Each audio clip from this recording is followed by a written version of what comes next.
ನೇತ್ರಾವತಿ ನದಿ ತೀರದ ಕೇಸ್ನಲ್ಲಿ ಟ್ವಿಸ್ಟ್ ಮೇಲೆ ಟ್ವಿಸ್ಟ್ ಸಿಗ್ತಾ ಇದೆ. ಇಲ್ಲಿ ಚಿನ್ನಯ್ಯ ತಿಮರೋಡಿ ಭೇಟಿಯ ಸರಣಿ ವಿಡಿಯೋ ಇದು ಒಂದೇ ಹಂತದಲ್ಲಿ ಬರ್ತಾ ಇಲ್ಲ, ದಿನಕ್ಕೊಂದು ಎರಡು ಈ ರೀತಿಯಲ್ಲಿ ಸರಣಿಯಾಗಿ ಚಿನ್ನಯ್ಯ ಮತ್ತು ಮಹೇಶ್ ಶೆಟ್ಟಿ ತಿಮರೋಡಿ ಒಂದು ಕಡೆ ಕೂತು ಎಲ್ಲ ಪ್ರಕರಣಗಳಿಗೆ ಸಂಬಂಧಪಟ್ಟಂತೆ ಬೇರೆ ಬೇರೆ ಆಯಾಮ, ಎಲ್ಲಿ ನೋಡಿದ್ವಿ, ಏನು ನೋಡಿದ್ವಿ, ಎಷ್ಟು ಹೆಣಗಳು ಎಲ್ಲಿ ಹೂತು ಹಾಕಿದ್ದೀವಿ, ಯಾವಾಗ ಚಪ್ಪಲಿ ಸಿಕ್ತು, ಯಾವಾಗ ಅಲ್ಲಿ ಬಾಡಿ ಸಿಗ್ತಾ ಇತ್ತು, ಯಾವ್ಯಾವ ಪ್ರದೇಶದಲ್ಲಿ ಸಿಗ್ತಾ ಇತ್ತು, ಬಾಹುಬಲಿ ಬೆಟ್ಟದ ಮೇಲೆ ಏನಾಯಿತು, ಅಲ್ಲಿ ಬಂಡೆ ಇದೆಯಲ್ಲ, ತಿರುವಲ್ಲಿ ಏನು ನಡೀತು, ಯಾರನ್ನ ಹೂತಿದ್ದೀನಿ, ಗಾಡಿ ಮೇಲೆ ತಳ್ಕೊಂಡು ಹೋಗಿ ಯಾರನ್ನ ಹೂತಿದ್ದೀನಿ, ಎಲ್ಲವನ್ನು ಕೂಡ ಚಿನ್ನಯ್ಯ ಇಲ್ಲಿ ಮಾತಾಡಬೇಕಾದ್ರೆ ಅದನ್ನು ಮಹೇಶ್ ಶೆಟ್ಟಿ ತಿಮರೋಡಿ ಕೇಳಿಸ್ಕೊಳ್ಳೋದು.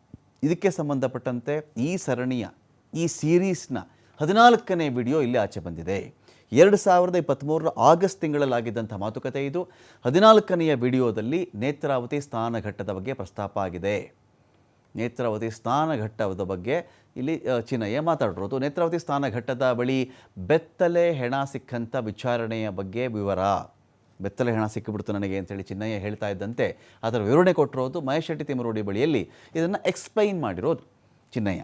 ಆಗ ಚೆಕ್ ಡ್ಯಾಮ್ ಕಟ್ಟಿರಲಿಲ್ಲ, ಇನ್ನೂ ಚೆಕ್ ಡ್ಯಾಮೇ ಇರಲಿಲ್ಲ. ಆವಾಗ ಅಲ್ಲಿ ಹೂತಿದ್ದಾಗಿ ಚಿನ್ನಯ್ಯ ಹೇಳ್ತಾರೆ. ಚೆಕ್ ಡ್ಯಾಮ್ ಇರಲಿಲ್ಲ, ಈಗೆಲ್ಲ ಚೆಕ್ ಡ್ಯಾಮ್ ಕಟ್ಟಿಬಿಟ್ಟಿದ್ದಾರೆ, ಅಲ್ಲೇ ಹೂತಿದ್ದೆ ನಾನು ಅಂತ ಚಿನ್ನಯ್ಯ ಹೇಳಿರ್ತಕ್ಕಂಥ ವಿಚಾರ ಇದು. ಪಾಯಿಂಟ್ ನಂಬರ್ 13ರಲ್ಲಿ ಗುರುತು ಮಾಡಿದಂಥ ಜಾಗದ ಬಗ್ಗೆಯೂ ಕೂಡ ಚಿನ್ನಯ್ಯ ವಿವರಣೆ ಕೊಟ್ಟಿರೋದು. 22 ವರ್ಷ ಕೆಲಸ ಮಾಡಿದ್ದಾಗಿ ಚಿನ್ನಯ್ಯ ಹೇಳ್ಕೊಂಡಿರೋದು. ಸೌಜನ್ಯ ಪ್ರಕರಣ ಆದ ಬಳಿಕ ಹೆಣ ಬೀಳೋದು ಕಡಿಮೆ ಆಯಿತು. ಮಹೇಶ್ ಶೆಟ್ಟಿ ತಿಮರೋಡಿ ಬಳಿಯಲ್ಲಿ ಈ ಬಗ್ಗೆ ಚಿನ್ನಯ್ಯ ಹೇಳಿಕೆ ಕೊಟ್ಟಿದ್ದಿತ್ತು.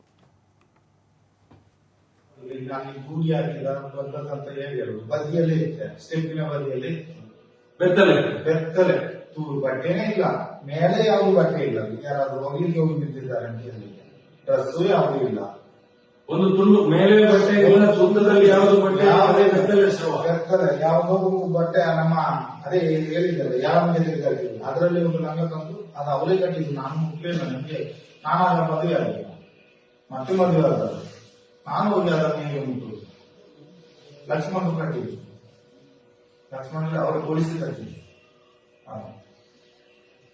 ನಿಮ್ಗೆ ಈಗ ಏನು ಅನಿಸ್ತದೆ ಈ ಸತ್ಯ ಹೇಳುವಾಗ?